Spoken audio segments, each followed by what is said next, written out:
العالمين والعاقبة للمتقين والصلاة والسلام على سيد الأنبياء والمرسلين وعلى آله وأصحابه أجمعين أما بعد فأعوذ بالله من الشيطان الرجيم بسم الله الرحمن الرحيم إنا أرسلناك شاهدا ومبشرا ونذيرا سبحان اللہ. لتؤمنوا بالله ورسوله وتعزروه وتوقروه وتسبحوه بكرة وأصيلا. سبحان اللہ. صدق الله مولانا العظيم وبلغنا رسوله النبي الكريم ونحن على ذلك من الشاهدين والشاكرين والحمد لله رب العالمين. بارگاہ رسالت مآب صلی اللہ تعالی علیہ وبارک وسلم کا تصور جماتے ہوئے والہانہ عقیدت و محبت کے ساتھ بارگاہ رسالت میں نذرانِ محبت پیش کریں. الصلاة والسلام علیک یا رسول اللہ. الصلاۃ والسلام علیک یا رسول اللہ. الصلاة والسلام علیک یا حبیب اللہ. الصلاۃ والسلام علیک یا حبیب اللہ. الصلاة والسلام علیک یا نبی اللہ. الصلاۃ والسلام علیک یا نبی اللہ. وعلى آلك وأصحابك يا نور الله. وعلى آلك وأصحابك يا نور الله. صلى الله تعالى عليه وسلم. صلی اللہ تعالی علیہ وسلم. عزیز القدر بزرگوں، دوستوں، نوجوان ساتھیوں، عزیز بچوں، السلام علیکم ورحمۃ اللہ وبرکاتہ. وعلیکم السلام ورحمۃ اللہ تعالی وبرکاتہ.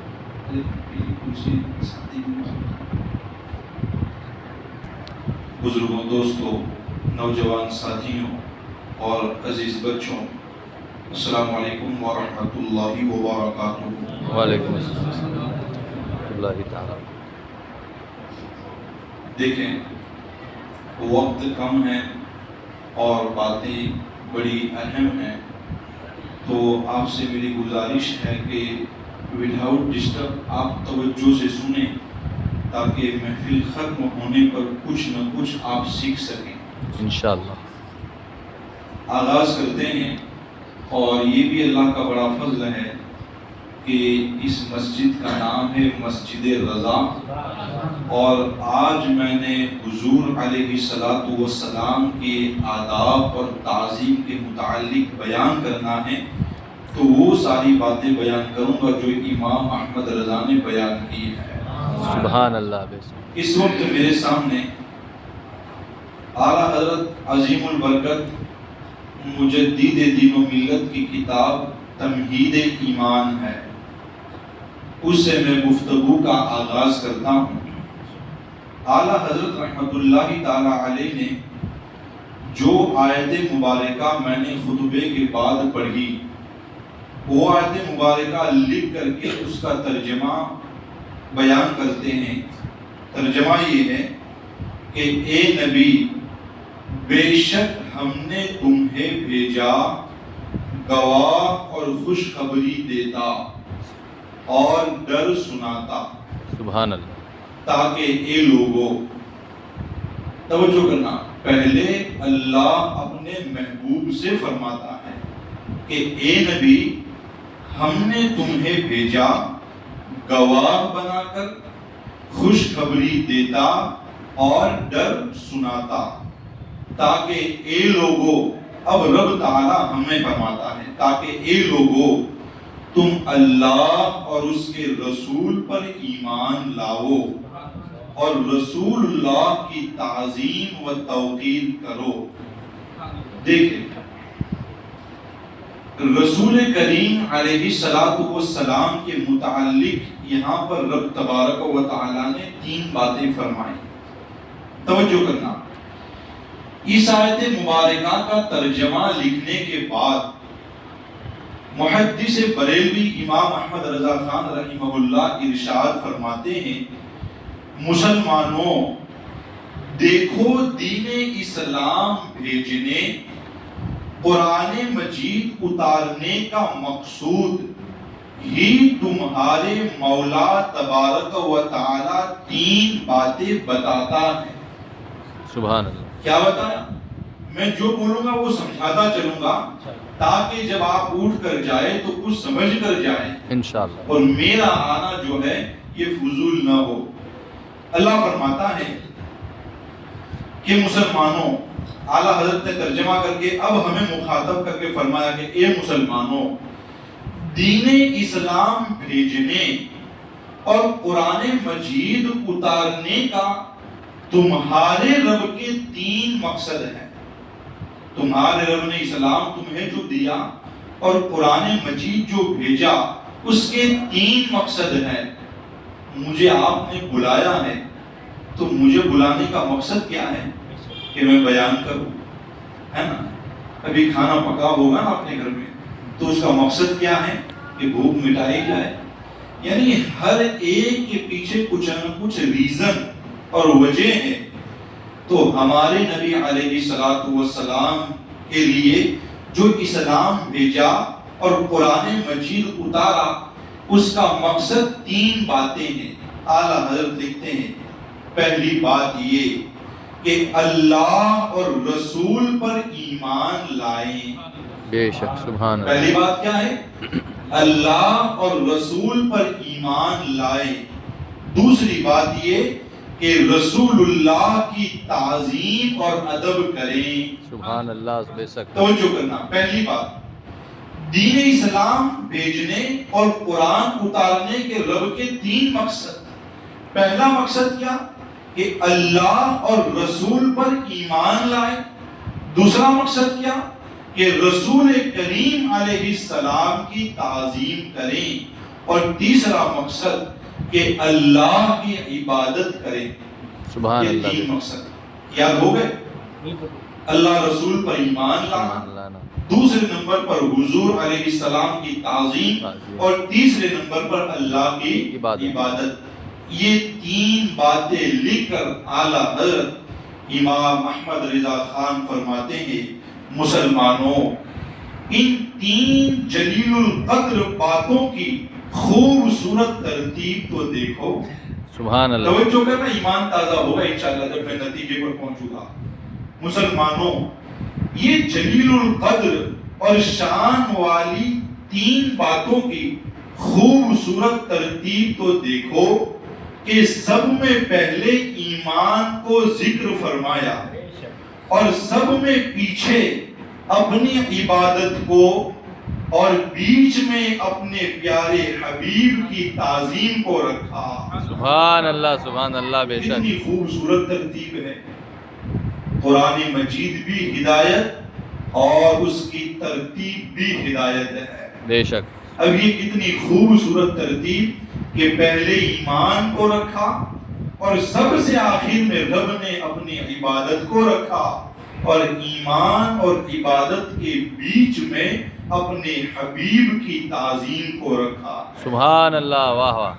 آگے توجہ کیجیے انشاءاللہ. بے شک. پہلے ایمان، پھر تعظیم رسول علیہ السلام اور آخر میں عبادت. دیکھیں اگر اس کو یوں سمجھیں کہ اس چھت سے اگر ایک زنجیر لٹکائی جائے اس فرش پر تو فرش والا بندہ زنجیر کے ذریعے اوپر جا سکتا ہے اور اوپر والا بندہ بھی زنجیر کے ذریعے نیچے آ سکتا ہے. لیکن بیچ کی کڑی نکال لی جائے تو نہ اوپر والا نیچے نہ نیچے والا اوپر.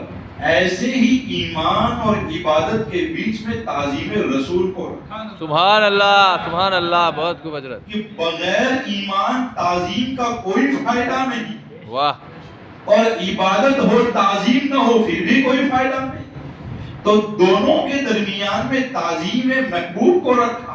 بے شک اچھا اب آگے توجہ کریں، اعلیٰ حضرت یہ ترتیب سمجھا کر اب آگے بیان کرتے ہیں کہ بری طرح نصارہ عیسائی، بہت زیادہ عیسائی ایسے ہیں کہ نبی کریم علیہ السلام کی تعظیم اور ادب پر جو لوگوں نے حضور کے خلاف باتیں کی نا، تو بہت سے عیسائی ایسے ہیں جنہوں نے ان خلاف رسول باتوں کا جواب دیا۔ توجہ جی، یعنی عیسائیوں میں بہت سے ایسے لوگ گزرے ہیں کہ جنہوں نے حضور کا دفاع کیا اور دشمنان رسول کو کتابیں لکھ لکھ کر کے جواب دیا ہے، لیکن اعلیٰ حضرت فرماتے ہیں کہ کتابیں لکھی ہیں اور لیکچر دے چکے ہیں، مگر جب کہ ایمان نہ لائے کچھ مفید نہیں۔ بے شک، جب کہ ایمان نہ لائے کوئی فائدہ، جب ایمان ہی نہیں ہے تو تعظیم رسول کا کوئی فائدہ نہیں ہے۔ اب اس وقت ہندوستان کے حالات پر آپ نظر ڈالیں، اگر کوئی جوگی سادھو اٹھ کر کے اگر حضور کے بارے میں دو اچھے جملے کہہ دینا تو یہ قوم ساری اس کی طرف لگ جاتی ہے۔ تو وہ تو ایمان ہی نہیں لایا، تو رسول کی یہ تعظیم اور ادب کرنے کا فائدہ کیا ہے؟ واہ، بات سمجھ رہے ہیں؟ بے شک، تو تعظیم اور ادب کا فائدہ تبھی ہوگا جب پہلے اللہ اور رسول پر ایمان لائے گا۔ واہ واہ واہ، بے بات شک، سمجھ رہے نا؟ بے شک، آگے فرمایا، جب اتنی بات سمجھ چکے تو آگے لکھیں، توجہ کریں کہ ظاہری تعظیم ہوئی، یہ تو ظاہراً دکھا رہا ہے، دل میں ادب نہیں ہے رسول اللہ۔ اگر دل میں ادب ہوتا تو یہ ادب اس کو مجبور کرتا کہ اس رسول کا کلمہ بھی پڑھ لے۔ واہ واہ واہ، دل میں ادب نہیں ہے۔ آگے فرماتے، دل میں حضور اقدس کی سچی عظمت ہوتی تو ضرور ایمان لاتے۔ اچھا، پھر جب تک نبی کریم کی سچی تعظیم نہ ہو، عمر بھر عبادت الہی میں گزرے سب بیکار و مردود ہے۔ جب ایمان ہی نہیں ہے، اب یہ چاہے کتنی بھی تعظیم کرتا رہے یا کتنی بھی عبادت کرتا رہے، یہ چیز اسے کوئی فائدہ پہنچائے گی نہیں۔ اچھا، اب یہ بات ہو گئی حضور کے ادب کی، بے شک، کہ بہت سے عیسائی ہیں، بہت سے جوگی ہیں جو رسول اللہ کا بہت ادب کرتے ہیں لیکن ایمان نہیں لاتے، تو ان کا یہ ادب کرنا، ان کا یہ تعظیم کرنا انہیں کوئی فائدہ پہنچائے گا نہیں۔ اب دوسری بات، بری طرح جوگی، یہ اعلیٰ حضرت کتاب پڑھ رہا ہوں میں، بری طرح جوگی، سنت سادھو ہے نا، اور راہب پادری، عیسائیوں کا جو ہوتا ہے نا پادری، کہ بہت سے سادھو اور بہت سے پادری ترک دنیا کر کے سنیاس لیتے ہیں نا، سنیاس لے لیتے ہیں جوگی اور راہب۔ فرماتے ہیں کہ بہت سے سادھو اور بہت سے عیسائی سنیاس لے کر اپنے طور پر ذکر عبادت الہی میں عمریں کاٹ دیتے ہیں، بلکہ ان میں تو بہت لوگ ایسے لوگ ہیں کہ لا الہ الا اللہ کا ذکر سیکھتے اور ضربے لگاتے ہیں۔ میں یہ کس کی بات کر رہا ہوں؟ اسلام میں جو فرقے، اس فرقے کی بات نہیں کر رہا، یہ بات جوگیوں کی ہو رہی ہے، عیسائی پادریوں کی، کہ یہ کیا کرتے ہیں؟ بہت سے تو ایسے ہیں کہ عبادت الہی میں عمریں کاٹ دیتے ہیں، اور اس میں کچھ ایسے ہیں کہ جو لا الہ الا اللہ کا ذکر سیکھتے ہیں اور اپنے دل پر اس کی ضربیں لگاتے ہیں، مگر از آنجا کہ محمد عربی کی تعظیم نہیں تو کیا فائدہ۔ واہ واہ واہ واہ، ایسی عبادت کا بھی کیا فائدہ۔ اب توجہ کرنا جی، عبادت پہ عمریں گزار دیتے ہیں، اتنی ضربے اللہ کی اپنے دلوں پر لگاتے ہیں، لیکن اعلیٰ حضرت فرماتے ہیں کہ جب تعظیم نبی نہیں تو نہ عبادت کا فائدہ ہے، نہ ضرب لا الہ الا اللہ کا کوئی فائدہ ہے۔ کیوں نہیں؟ آپ نے اس کا بھی چرچا سنا ہوگا کہ اگر اس کی عبادت کو زمین پر پھیلا دی جائے نا واہ تو ایک بالشت رکھنے کی جگہ نہیں ہوگی زمین پر. ابلیس کا سنا ہے نا حضرت تفسیر جلالین کے حاشیے میں بھی یہ بات لکھی ہے. کیا توجہ کریں کہ حضرت موسیٰ کلیم علیہ السلام ایک جنگل سے گزرے تو انہیں پہاڑ کے قریب سے رونے اور چلانے کی آواز آئی. تو آپ وہاں پر گئے, جا کر دیکھا تو ابلیس چیخ چیخ کر رو رہا ہے اور اللہ کی بارگاہ میں توبہ کر رہا ہے. ابلیس بھی توبہ کرتا ہے بھائی, یہ میں نے کہہ رہا, قرآن مجید کی تفسیر میں یہ بات لکھی ہے, وہ بیان کر رہا ہوں. تو ابلیس رو رہا تھا, توبہ اللہ کی بارگاہ میں استغفار کر رہا تھا. تو حضرت موسیٰ علیہ السلام نے اللہ کی بارگاہ میں عرض کیا کہ اللہ, یہ ابلیس جب تیری بارگاہ میں رو رہا ہے, گر گرا رہا ہے, تو اس کی توبہ کو قبول فرما لے. تو رب بھی بڑا غیور اور حیرت مند ہے. تو رب نے ارشاد فرمایا, اے موسیٰ کلیم, اس سے کہو کہ آج بھی حضرت آدم کی قبر پر جا کر کے ان کی تعظیم کرے. واہ واہ کیا واہ. کہا؟ اسے کہہ دو کہ آج بھی وہ حضرت آدم کی قبر پر جا کر اگر ان کی تعظیم کرتا ہے تو اے موسیٰ کلیم تیرا رب اسے معاف فرماتا ہے. سبحان اللہ سبحان اللہ. حضرت کلیم نے اسے یہ بات بتائی نا کہ ابلیس, رب تجھے معاف فرما دے گا لیکن شرط ہے کہ حضرت آدم کی تعظیم کر. توجہ کیجئے. تو اس نے پھر اور گستاخی کی اللہ کہ جب حضرت آدم حیات تھے تب تو میں نے تعظیم نہیں کی, اب کیسے کر سکتا ہوں, اب کیسے کر سکتا ہوں. تو بتاؤ کہ اس کی عبادت اتنی زیادہ تھی, اس کے سجدوں کو زمین پر پھیلایا جائے تو بارش کے برابر جگہ نہیں ہوگی کہ جہاں کو کوئی جگہ بچ جائے جہاں ابلیس کا سجدہ نہ ہوا ہو. لیکن اتنی ساری عبادتیں کام آئی اس لیے کہ تعظیم نبی نہیں تھی. سبحان اللہ. واہ واہ. بے شک تعظیم بے شک بے شک بے شک. آج بھی آپ دیکھو نا, ایسے آپ کو لوگ مل جائیں گے کہ انہیں ایک تسبیح کہو وہ 1000 تسبیح پڑھیں گے. آپ انہیں قرآن کا ایک پارہ کہو وہ 5 پاروں کی تلاوت کریں گے. آپ انہیں نماز کا کہو وہ کہیں گے ہم تو نماز کی خود دعوت دیتے ہیں, لیکن تمہیں انہیں چیک کرنا ہو تو ان کو ایک بار کہہ کر دیکھو کہ ذرا یا نبی سلام علیہ کا پڑھ تو دیکھ, رسول پاک کے نام پر ہاتھ چوم کر تو دکھا. یہ میلاد کا مہینہ ہے تو کمکمے جلا کر بھی تو دکھا, اپنے مکان پر ایک جھنڈا لگا کر تو دکھا. وہ قرآن تو پڑھ لے گا, تسبیح تو کھینچ لے گا اور ساری عبادتوں سے انکار نہیں کرے گا. اس کا انکار ہی ہوگا تو تعظیم نبی پر ہوگا. واہ اللہ اکبر. واہ. اس کی گاڑی کو اسٹاف بھی تعظیم نبی پر ہوگا تو پھر یہ وہی جواب دیں گے جو جواب ابلیس نے دیا تھا. سب کچھ ہو سکتا ہے, یہ نہیں ہو سکتا. بات سمجھ آ رہی ہے آپ لوگوں کو آ رہی کہ نہیں آ رہی؟ آ رہی حضرت. ہاں, تو تعظیم نبی علیہ السلام نہیں تو عبادت بھی کوئی کام کی نہیں ہے. اب دیکھیں تعظیم نبی علیہ السلام ہوتی کیا چیز ہے, توجہ کرنا. تعظیم نبی علیہ السلام یہ قرآن نے ہمیں بتایا ہے اور تمام فرائض میں اہم فریضہ ہے. واہ بے شک. بندہ ہر فرض سے پہلے اس فرض کو نبھائے. اگر تعظیم نبی علیہ السلام کا فریضہ نہیں ہے تو پھر نماز کا فریضہ کوئی کام کا نہیں, حج و زکوٰۃ کا فریضہ کوئی کام کا نہیں. تو تمام فرائض کی قبولیت کی تعظیم مصطفیٰ علیہ السلام پر ہے.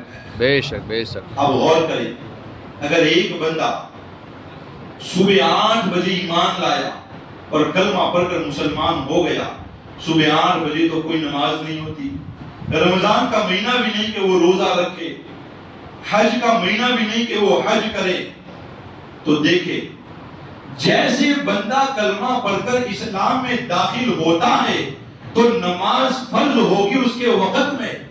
اگر وہ مالدار ہے تو زکوٰۃ کا فریضہ لاحق ہوگا ماہ رمضان یا 1 سال کے گزرنے کے بعد.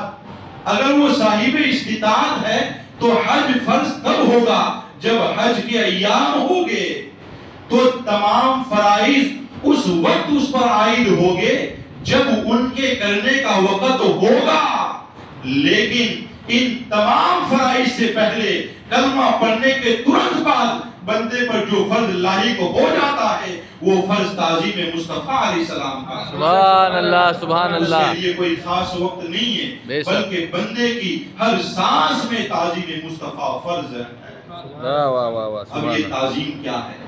بے اب شک ہم میں سے تو کسی نے رسول علیہ السلام کو دیکھا نہیں بے شک. یا صحابہ کو بھی دیکھا نہیں کہ ہم اگر انہیں دیکھتے تو حضور کی تعظیم کرنا ہم بھی سیکھ جاتے.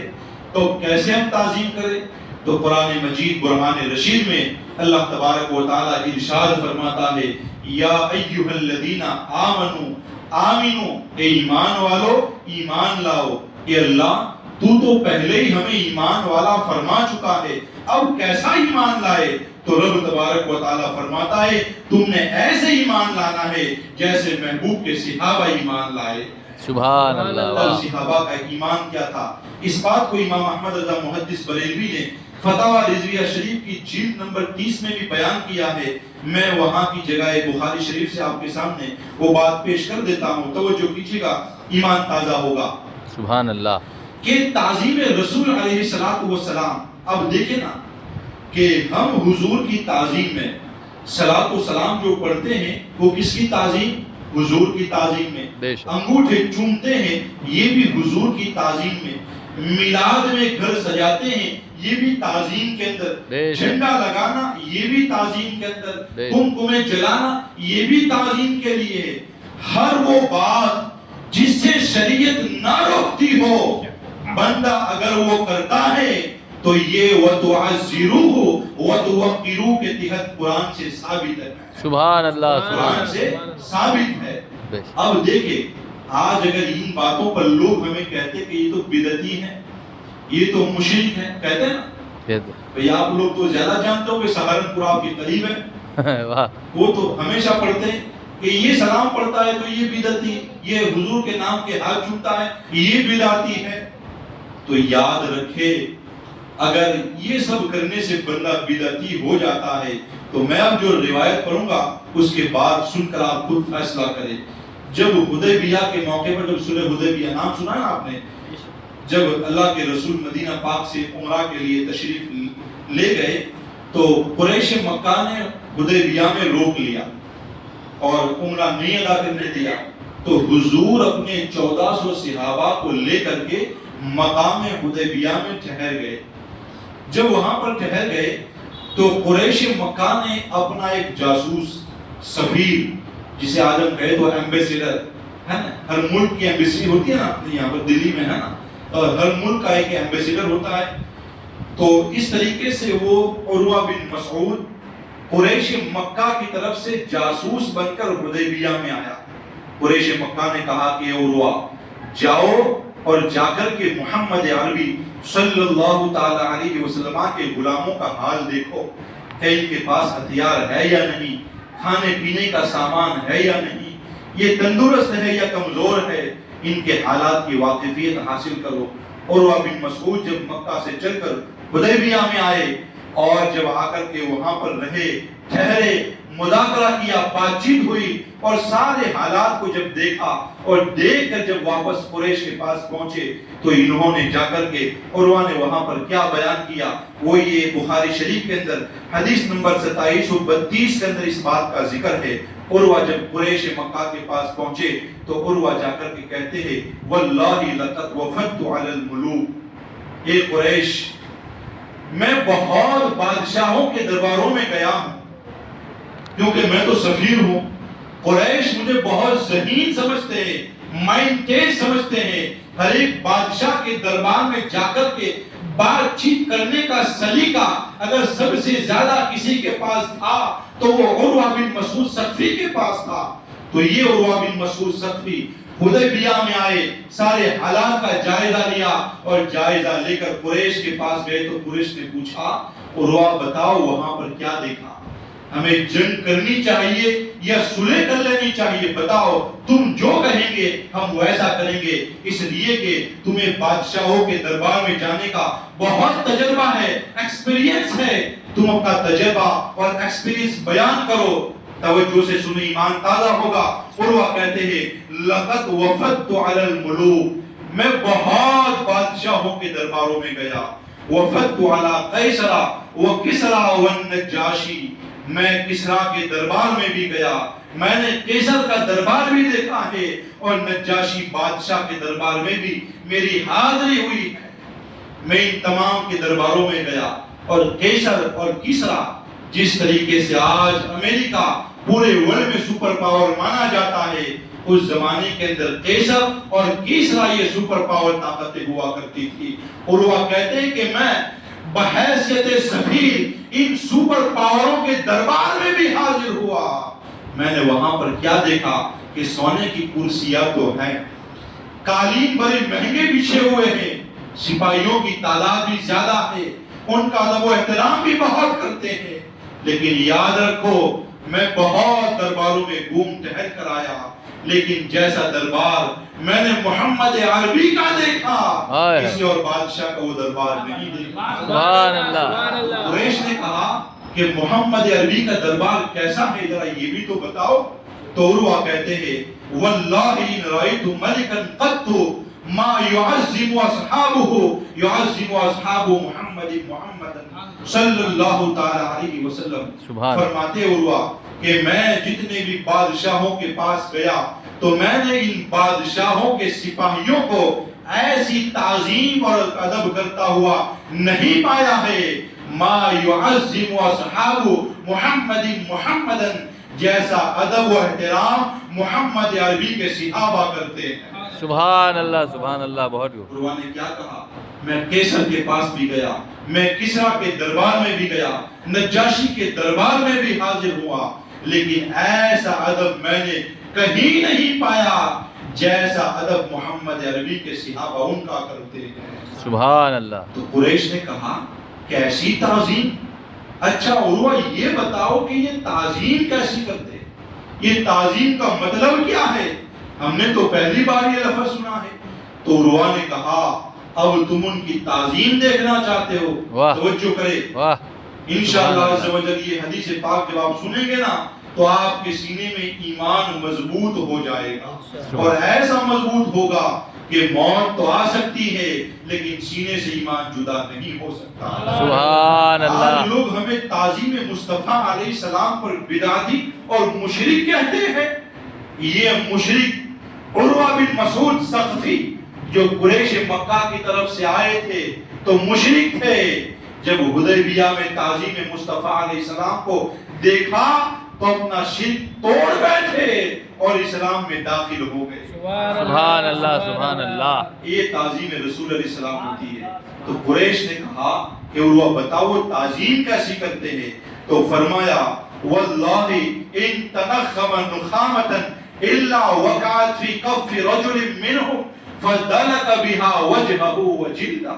سبحان اللہ، سبحان اللہ۔ میں قیصر کے پاس گیا، قیصر نے تھوکا تو اس کا تھوک زمین پر گرا، قیصرہ نے تھوکا تو اس کا تھوک زمین پر گرا، نجاشی نے تھوکا تو اس کا تھوک بھی زمین پر گرا، لیکن حدیبیہ کے اندر محمد عربی کو جب کھانسی مبارک آئی، ان تنخم النخامۃ الا وقعت فی کف رجل منهم، کہ جب ان کے نبی علیہ السلام نے اپنا تھوک مبارک باہر نکالنا چاہا تو ان کا تھوک زمین پر نہیں بلکہ ان کے صحابہ ہاتھوں میں اٹھا لیا کرتے۔ سبحان اللہ، اللہ اکبر، یا رسول اللہ، زندہ باد، زندہ باد، زندہ باد، مرحبا مرحبا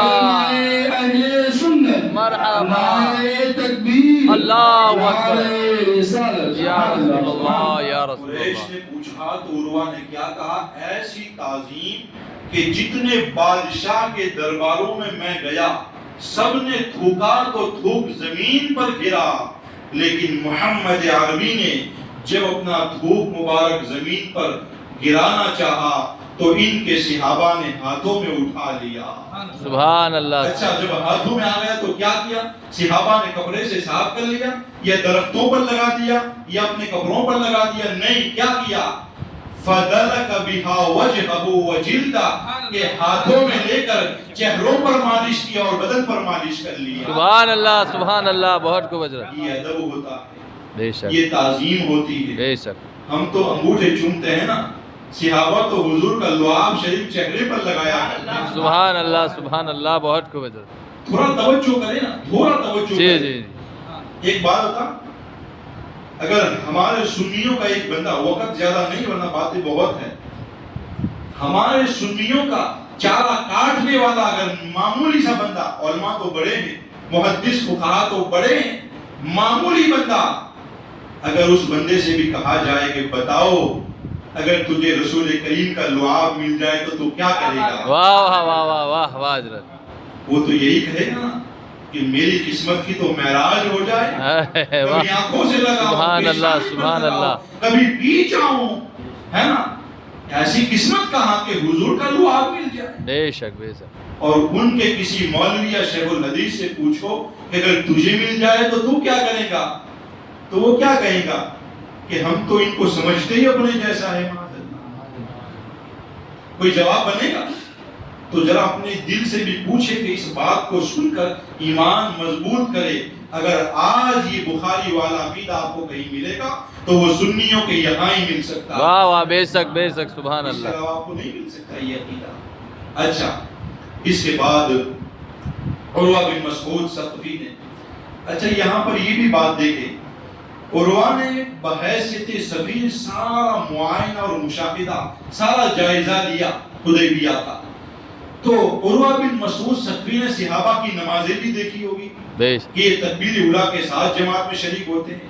صحابہ کی تلاوت بھی دیکھی ہوگی، صحابہ کی مبارک داڑیاں بھی دیکھی ہوگی، پگڑیاں بھی دیکھی ہوگی.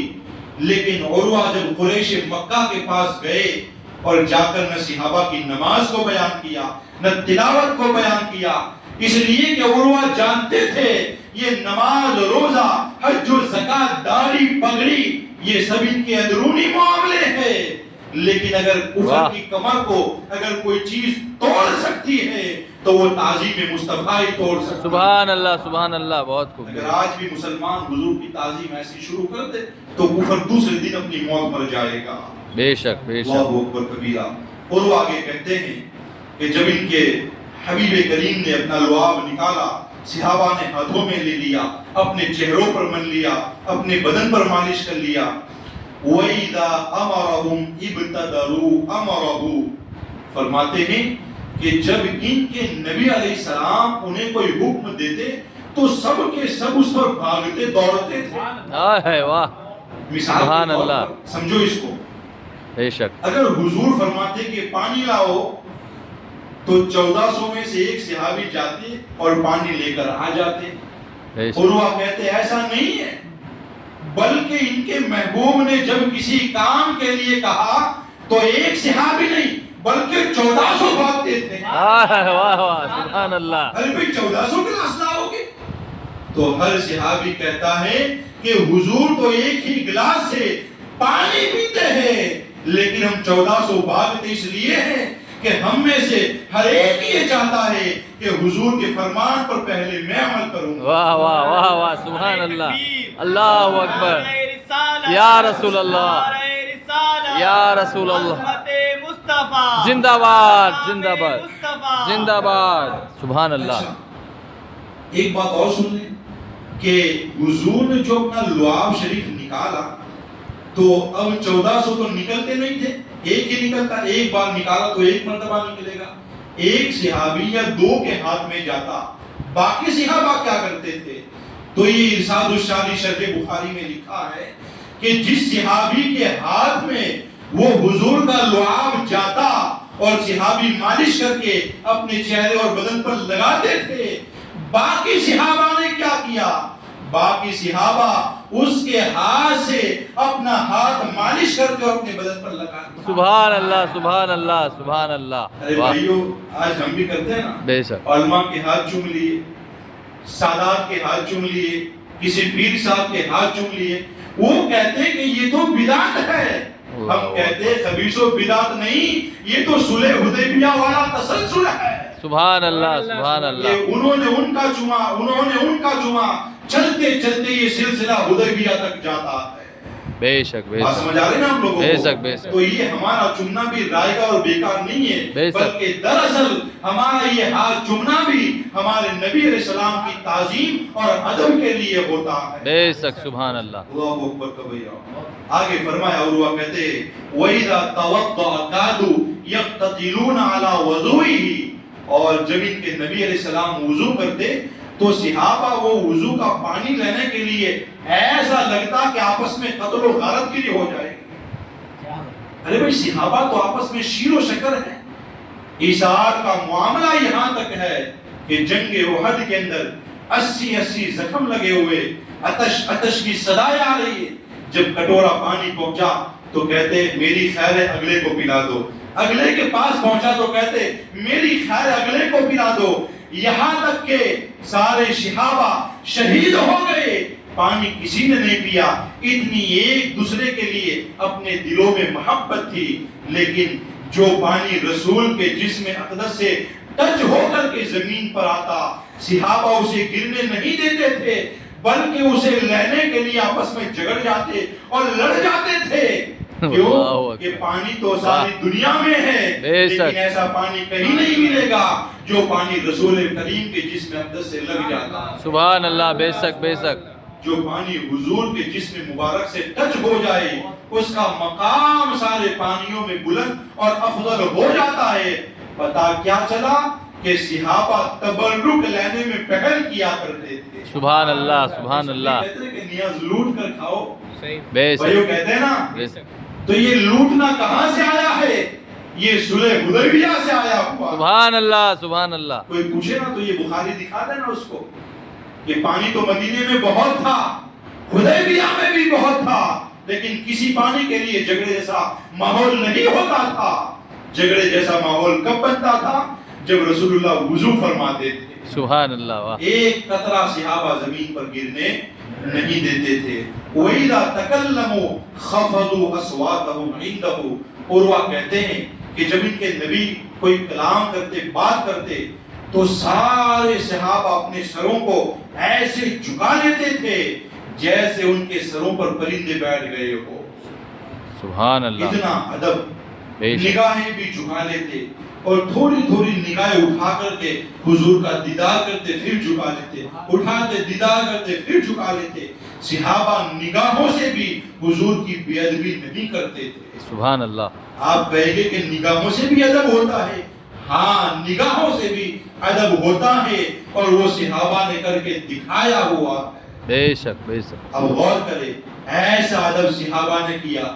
اگر آج کوئی سنی ایسا ادب کرے تو ایمان سے بتاؤ کتنے فتوے آئیں گے؟ لگیں گے نا. لیکن ان کے فتووں پر توجہ نہیں کرنی. ہم نے تو صحابہ کی سنت کو دیکھنا ہے. بے شک بے ہم نے شک. کیا دیکھنا ہے؟ صحابہ کی. اور یہ میں نہیں پڑھ رہا، یہ بخاری کے الفاظ ہے، میرا اپنا کچھ نہیں ہے. امام بخاری نے وہی کچھ لکھا جو صحابہ سے ان تک پہنچا ہوا تھا. سبحان اللہ. تو ایمان سے بتاؤ اگر آج ایسا ادب اور احترام آپ کو کہیں پر ملے گا تو وہ اہل سنت و جماعت کے یہاں ہی مل سکتا ہے. بے شک. سبحان اللہ اکبر کبیرہ. اچھا، یہ تو رسول کریم علیہ الصلوۃ والسلام جب حیات تھے تو صحابہ ہی ادب کرتے تھے. لیکن حضور کا ادب صرف ظاہری حیات تک نہیں ہے، بلکہ حضور ظاہری زندگی میں موجود ہو یا اس دنیا سے تشریف لے جائے، حضور کا ادب یا ایھا الذین آمنوا لا ترفعوا اصواتکم فوق صوت النبی. اے ایمان والو، اپنی آوازوں کو نبی کی آواز پر ہرگز بلند نہ کرو. اگر تم نے ایسا کیا تو تمہارے سارے اعمال حبط اور بیکار اور برباد کر دیے جائیں گے اور تمہیں اس کا پتہ بھی نہیں چلے گا. تو اس کے تحت فرمایا مفسرین نے کہ حضور کا ادب حضور کی ظاہری حیات میں بھی تھا اور بعد از وصال بھی ویسا ہی ادب ہمارے اوپر ضروری اور لازم ہے جیسا صحابہ نے حضور کی حیات میں کیا. بے شک. سبحان. ایک اور بات پیش کروں، توجہ کیجئے. یہ بھی بخاری کے اندر ہے کہ حضور وصال فرما چکے ہیں. حضور کا کیا ہو گیا ہے؟ وصال ہو گیا. بات آپ کو سمجھ آ رہی ہے نا؟ جی بولو بھائیو، توجہ کریں. حضور کا ظاہری وصال ہو گیا ہے. اب زمانہ حضرت عمر ابن خطاب کا ہے. مسجد نبوی لگی ہوئی ہے. یہ بھی بخاری میں حدیث پاک موجود ہے. فرماتے حضرت سعید بن یزید فرماتے ہیں کہ قال كنت قائما في المسجد، کہ میں مسجد نبوی شریف میں موجود تھا. کیا ہوا؟ فحسبني رجل، کہ کسی بندے نے مجھے کنکر مارا. کیا مارا؟ کنکر مارا. فنظرت، جب میں نے مڑ کر دیکھا تو فیضا عمر بن الخطاب، جس نے کنکر مارا وہ عمر بن خطاب تھے. وہ کون تھا؟ حضرت عمر بن خطاب تھے. حضرت سعید کہتے کہ میں مسجد نبوی شریف میں موجود تھا تو مجھے پیچھے سے کسی نے کنکر مارا. جب میں نے مڑ کر دیکھا تو وہ کنکر مارنے والی ذات کون تھی؟ حضرت عمر بن خطاب رضی اللہ تعالیٰ عنہ.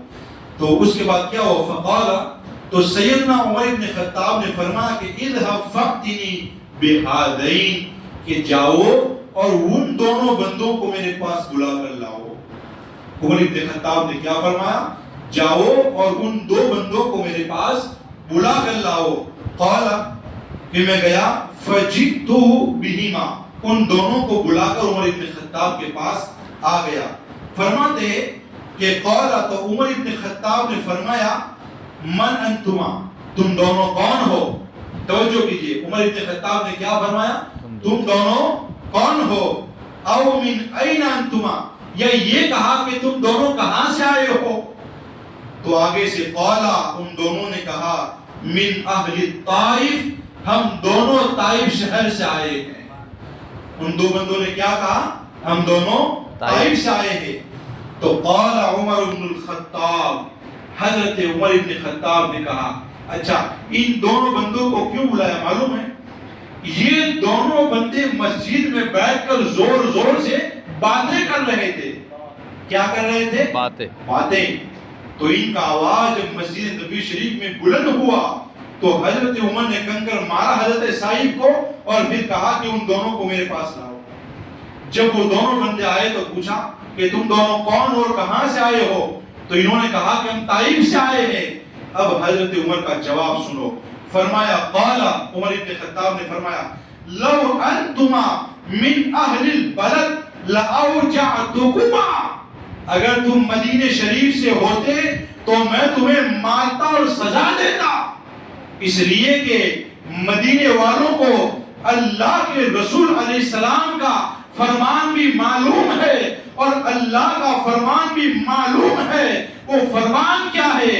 فرمایا یا ایھا الذین آمنوا لا ترفعوا اصواتکم فوق صوت النبی، ایمان والو تم اپنی آواز کو نبی کریم کی آواز سے بلند نہ کرو. اگر تم مدینے پاک کے ہوتے نا تو میں تمہیں مارتا اور سزا دیتا. اس لیے کہ تم طائف سے آئے ہو، دیہات اور گاؤں کے رہنے والے ہو، تمہیں رسول پاک کا یہ ادب اور احترام معلوم نہیں ہے. سیدنا عمر بن خطاب نے فرمایا کہ رسول اللہ ظاہری حیات میں رہے یا اس دنیا سے تشریف لے جائے، پھر بھی ادب ایسا ہی ضروری ہے جیسا حضور کی ظاہری حیات میں تھا. سبحان اللہ سبحان اللہ. بے شک جیسا حضور کی ظاہری حیات میں تھا. تم دونوں زور سے باتیں کرتے ہو، تمہاری آواز سے رسول کریم کو اپنی قبر شریف میں تکلیف پہنچتی ہے. پتا کیا چلا؟ تو زندہ ہے واللہ، تو زندہ ہے واللہ، میری چشم عالم سے چھپ جانے والا. سبحان اللہ. حضور ظاہری طور پر رہے یا اس دنیا سے تشریف لے جائے، آقا علیہ السلام کی آواز پر آواز کو بلند کرنے کا اس کسی بندے کو اس بات کی اجازت نہیں ہے. آخری بات پیش کر کے میں اپنی بات کو ختم کر دوں گا. اب یہ بھی بات سنیں انشاءاللہ تعالیٰ آپ کا ایمان اور بھی تازہ ہوگا. آخری بات سمجھے پھر محفل کو ہم ختم کرتے ہیں. سمجھ بات آ رہی ہے آپ لوگ؟ جی. ایسا کہ کچھ آپ بولیں تاکہ مجھے بھی پتہ لگے کہ نہیں بھائی میں جو بول رہا ہوں آپ سمجھ بھی رہے ہیں. بے شک. اللہ اکبر. یہ تھی تعظیم رسول علیہ السلام. یہ کیا ہے؟ تعظیم رسول. تو ایک بات میں نے حضور کی ظاہری حیات والی بتائی کہ اس میں صحابہ کیسے ادب اور احترام کرتے اور ایک حضور کے وصال والی بات بتائی کہ حضور کے وصال کے بعد بھی صحابہ حضور کا کیسا ادب کرتے تھے. بے شک. ایک اور بات سنیں، یہ فتاوی رضویہ شریف امام احمد رضا خان مسجد رضا ہے اور یہ پیغام بھی رضا کا